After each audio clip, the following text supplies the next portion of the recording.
Olá, hoje nós vamos fazer uma revisão rápida de direito do trabalho. É muito importante que você faça as anotações para que você possa relembrar antes da sua prova. Vejamos então a diferença entre relação de emprego e relação de trabalho. É bom que você saiba que toda relação de emprego é uma relação de trabalho, mas nem toda relação de trabalho é uma relação de emprego. Isso mesmo. A relação de emprego, nós temos em tese a subordinação jurídica, nós temos lá a habitualidade, a onerosidade, a pessoalidade e a pessoa física. Esses são requisitos da relação de emprego. E na relação de emprego também nós temos a Carteira de Trabalho e Previdência Social, a CTPS.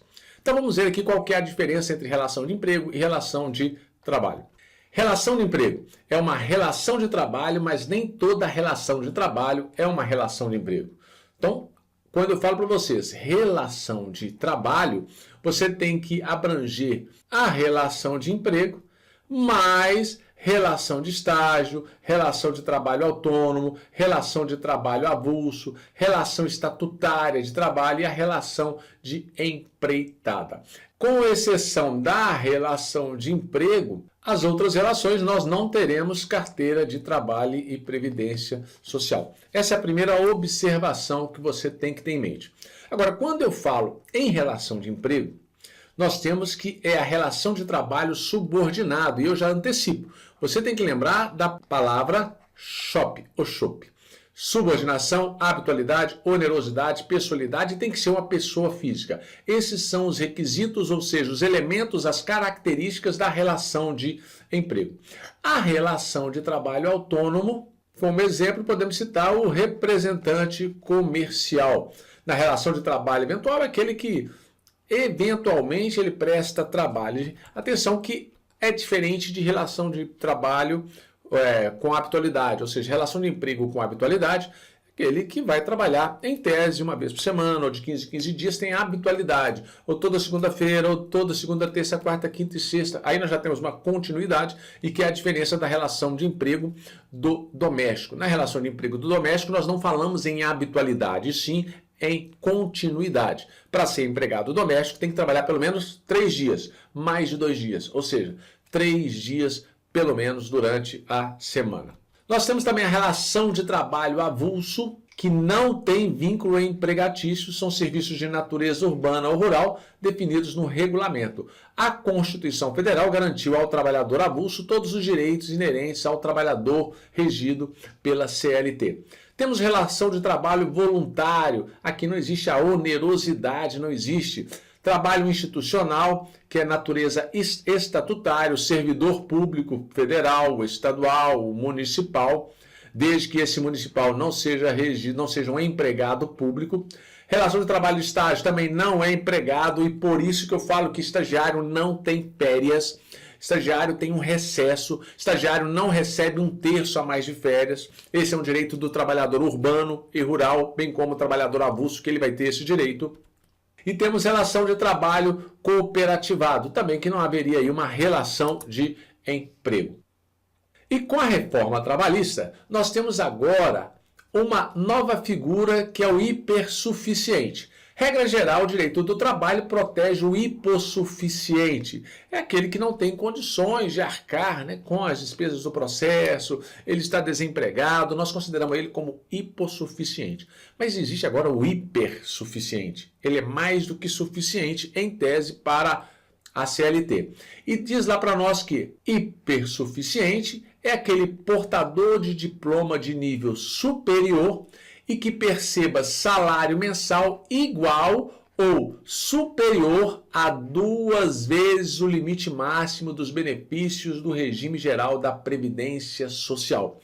Então, se o regime geral da Previdência Social, teto máximo, está em 6 mil, se ele receber 12 mil reais, nós temos aí um trabalhador hipersuficiente. E tem que ter, além disso, curso superior, diploma de nível superior e receber salário mensal igual ou superior a 2 vezes o limite máximo dos benefícios do regime geral. É importante que você memorize esse ponto. E agora nós vamos falar de algumas fontes do direito do trabalho. As fontes do direito do trabalho podem se dividir em fontes materiais e fontes formais.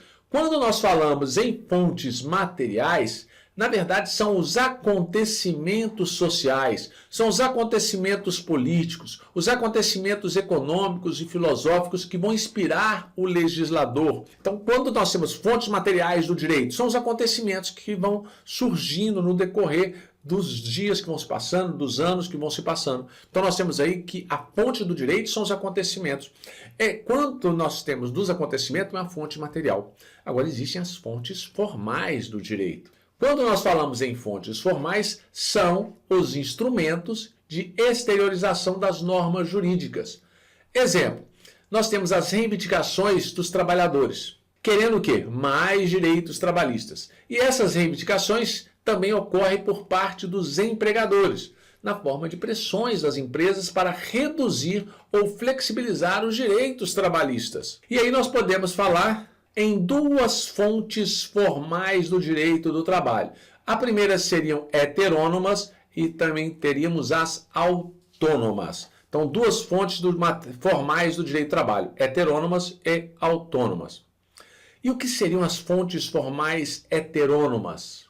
Eu costumo falar que heterônomas é diferente. Então nós temos, não são as partes que produzem essa fonte.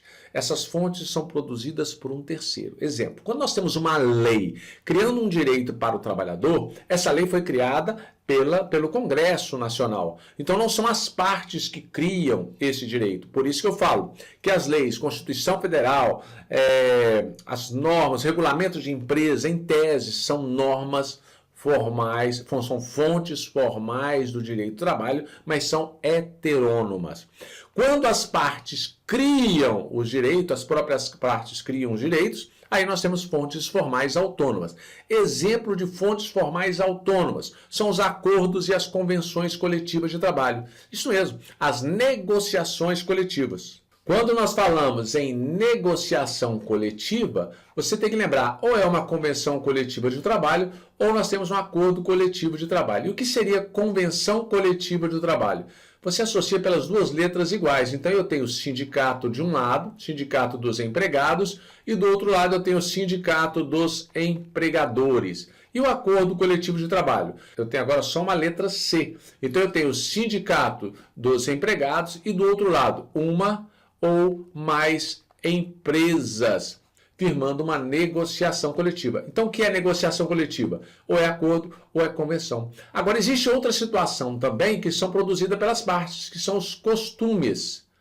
Os costumes derivam das próprias partes e, por isso, é uma fonte formal autônoma, produzidas pelas próprias partes. Aí eu faço um esqueminha aqui, que são espécies de fontes formais autônomas. A convenção coletiva, você encontra no artigo 611, acordo coletivo, os costumes. Agora, atenção, o regulamento de empresa, alguns vão entender que é uma fonte formal autônoma se ela é produzida pelo empregador em caráter geral e impessoal. Não se esqueça que a doutrina, a equidade, a analogia e a jurisprudência não constituem fontes do direito do trabalho. Muito cuidado, que a súmula vinculante é sim, porque ela vincula todos os órgãos, do Poder Judiciário. A analogia e a equidade são técnicas de integração das normas do direito do trabalho.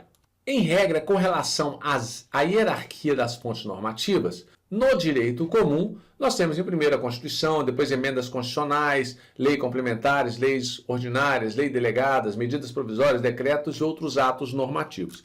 Com a reforma trabalhista, nós tivemos que o princípio da norma mais favorável, ele ficou um pouco mitigado, um pouco reduzido, com base no artigo 620 da CLT. Esse artigo fala que as condições estabelecidas em acordo coletivo de trabalho sempre, ó a palavra sempre, aqui é sempre mesmo, sempre prevalecerão sobre as estipuladas em convenção coletiva do trabalho. Exemplo, se eu tenho uma convenção coletiva do trabalho, em que ela estipula que as horas extras serão estipuladas no percentual de 100% adicional de horas extras, nós sabemos que a Constituição Federal fala que é no mínimo 50%. Agora, se eu tenho uma convenção que é de 100%, A convenção foi firmada pelo Sindicato dos Empregados e, do outro lado, o Sindicato dos Empregadores. Agora, se eu tenho um acordo coletivo de trabalho e nesse acordo fala que vai ser de 60%, então eu tenho um Sindicato dos Empregados e, do outro lado, uma ou mais empresas. Se ficou estipulado em acordo coletivo de trabalho, que é de 60%, e a convenção coletiva de trabalho, que é 100%, eu não aplico a norma mais favorável aqui nesse caso. Por quê? Porque o artigo 620, com a reforma, estipulou que o acordo coletivo de trabalho ele sempre prevalecerá sobre as estipuladas em convenção coletiva de trabalho. Importantíssimo esse artigo 620 após a reforma trabalhista. Então é importante que você anote esse ponto.